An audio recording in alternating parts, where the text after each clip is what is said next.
വാർത്തകൾ വിശദമായി. കായംകുളം ദേശീയപാതക്കരികിലെ ഹോട്ടലിന് തീപിടിച്ചത് പരിഭ്രാന്തി പരത്തി. ONK ജംഗ്ഷന് സമീപമുള്ള അൽമിയ ഹോട്ടലിലാണ് രാവിലെ 6:20ഓടെ തീപിടുത്തമുണ്ടായത്. കായംകുളം ദേശീയപാതയ്ക്കരികിലെ ഹോട്ടലിന് തീപിടിച്ചത് പരിഭ്രാന്തി പരത്തി. ONK ജംഗ്ഷന് സമീപമുള്ള അൽമിയ ഹോട്ടലിലാണ് രാവിലെ 6:20ഓടെ തീപിടുത്തമുണ്ടായത്. കായംകുളത്ത് നിന്ന് അഗ്നിരക്ഷാ സേനയെത്തി ഏറെ നേരത്തെ പരിശ്രമത്തിന് ശേഷം തീ അണച്ചു.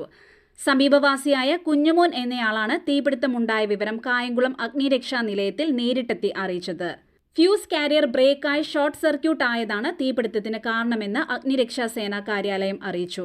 ഫ്രിഡ്ജ്, അടുക്കള സാമഗ്രികൾ ഉൾപ്പെടെ മുഴുവൻ സാധനങ്ങളും അഗ്നിക്കിരയായി.